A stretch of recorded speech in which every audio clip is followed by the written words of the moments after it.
Hello everyone, আমি শর্মি আছি তোমাদের সাথে। ওয়েলকাম টু চলো কনফেস করি। আমি শর্মি তোমাদের সাথে শেয়ার করব তোমাদেরই শেয়ার করা কিছু কনফেশন। এই কনফেশন শেয়ার করার পেছনে উদ্দেশ্য হলো আমরা আমাদের জীবনে এমন অনেক কথা থাকে যেটা কাউকে বলতে পারি না। সেই কথাগুলোই তোমরা নির্দ্বিধায় আমাদের সাথে শেয়ার করে নিতে পারো। আমাদেরকে ফেসবুকে মেসেজ করতে পারো অথবা ইনস্টাগ্রামে ডিএম করতে পারো। ভিডিও ভালো লাগলে অবশ্যই ইউটিউব সাবস্ক্রাইব করে দিও এবং নোটিফিকেশন অন করে আমাদের সাথে পাশে থেকো। তো আজকের ভিডিওতে থাকছে দুটি কনফেশন।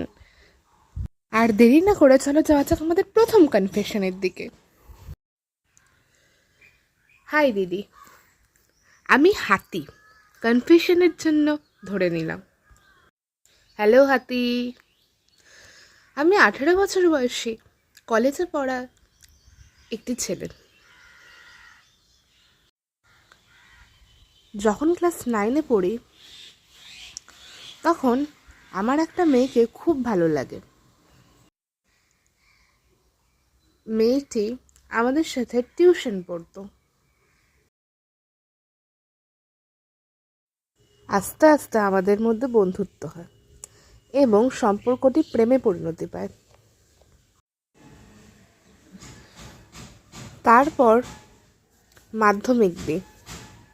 ও আচ্ছা, ঠিক আছে।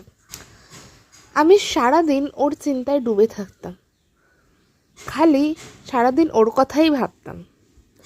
তাই মাধ্যমিকে আমি খুব একটা ভালো মার্কস পাইনি। এই 58% মতো পেয়েছে। কিন্তু আমার এক্স, অর্থাৎ আমার তৎকালীন গার্লফ্রেন্ড, সে 93% মার্কস পেয়ে। তখন সে আমাকে বলে আমাদের সম্পর্কের কথা নাকি তার বাড়ি থেকে জেনে যায় এবং এই সম্পর্কে কিছুতেই কন্টিনিউ করা যাবে না, তাহলে নাকি আমাদের দুজনের জন্যই সেটা ভালো হবে না। তখন মেয়েটির কথা ভেবে আমি ব্রেকআপ করে নিই। আমাদের ভাইয়ের বোনের প্রতি ছিল একদম টুরু লাভ। আমি তখন ভীষণ ভেঙে পড়েছি। আর্টস নিয়ে 11-এ ভর্তি হয়েছি, আর সে সায়েন্স নিয়ে অন্য একটি রেপুটেড, নাম করা স্কুলে ভর্তি হয়েছে।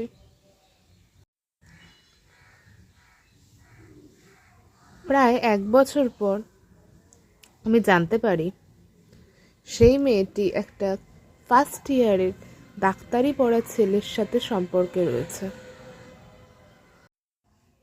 ও আচ্ছা, তাহলে বোনের ডাক্তার আর ডাক্তারি দুটোর প্রতি বেশ ভালোই আকর্ষণ ছিল।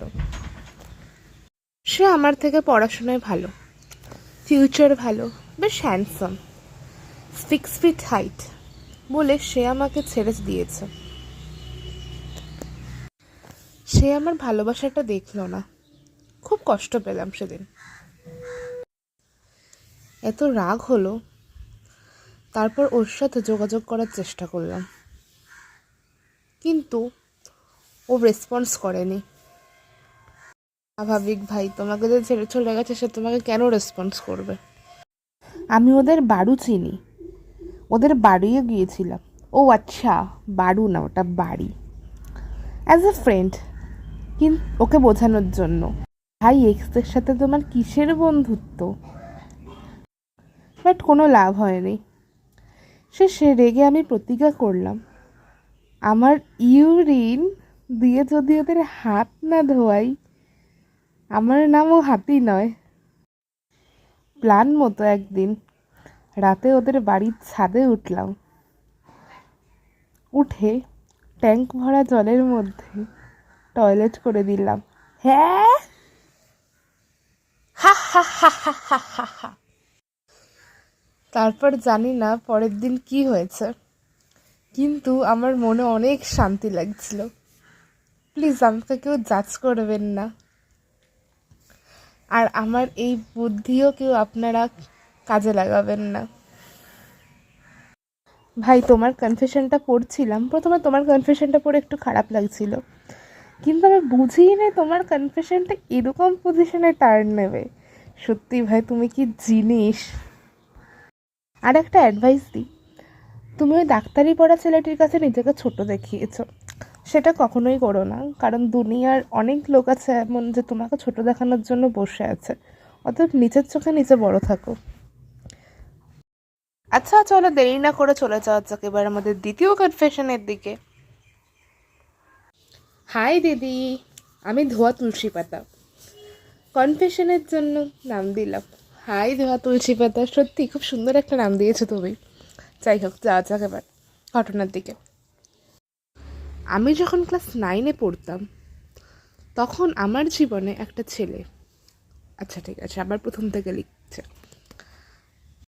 আমি যখন ক্লাস 9-এ পড়তাম তখন আমাদের স্কুলের সামনে রোজ একটি ছেলে দাঁড়িয়ে থাকতো। আমার যে ছেলেটিকে কি ভালো লাগতো, রোজ ওকে দেখার জন্য স্কুলে যেতাম। নয়তো আমার পড়াশোনার প্রতি অত আগ্রহ ছিল না, ছেলেটিও আমাকে দেখতো, ওর বন্ধু বান্ধব নিয়ে আসতো আর আমার দিকে তাকিয়ে থাকতো। তাহলে স্কুলে গিয়ে চোখে চোখে কথা বলো, মুখে কিছু বলো না, এইসব হতো। একদিন ও আমার সাথে নিজে থেকেই কথা বলে, তারপর আস্তে আস্তে আমাদের বন্ধুত্ব গভীর হতে থাকে, তারপর সেটা প্রেমে পরিণতি পায়। প্রায় 1 বছর খুব ভালো চললেও তারপর ও একটু পাল্টে যেতে শুরু করে, আমাকে সব কিছুতে বাধা দেয়। আচ্ছা তাহলে আমাদের ধোয়া তুলসী পাতাকে তার বয়ফ্রেন্ড একটুও স্বাধীনতা দিত না। আমি যদি ওর কথা শুনবো না বলি তখন ও সুইসাইড করার কথা বলে, আর নয়তো ব্ল্যাকমেইল করে। ব্যাপারটা খুব টক্সিক হয়ে যেতে থাকে দিন দিন। আচ্ছা তাহলে আমাদের ধোয়া তুলসী পাতার বয়ফ্রেন্ড আসলে একটা রেড ফ্ল্যাগ ছিল। আমি একটু হেলদি, তাই আমি কদিন ধরে আমি মর্নিং ওয়াকে যাচ্ছি। সেখানে একটা আঙ্কেল আছে, 53 বছর বয়স। উনি আমার সাথে খুব সুন্দর করে কথা বলে, রোজ ভালো আছে কিনা জিজ্ঞাসা করে। কথায় কথায় জানতে পারি ওই আঙ্কেলের বউ মারা গেছে বিয়ের পরপর, তারপর আর বিয়েও করেননি, বাচ্চাও নেই। আঙ্কেল আমার বাবার থেকে প্রায় 7 বছরের বড়। আঙ্কেলের হাইট 6 ফিট আর ম্যাচিউরিটিও আছে। আচ্ছা আঙ্কেলকে তাহলে খুব ভালোভাবেই পর্যবেক্ষণ করা হচ্ছে দেখছি। আমি নিজের অজান্তেই তাকে ভালোবেসে ফেলেছি।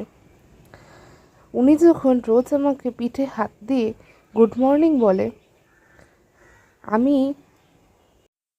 না, আমার মনের মধ্যে একদম লাড্ডু ফুটতে থাকে।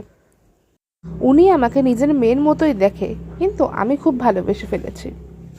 এবার আমি কি করব, আমাকে কেউ একটু বলুন।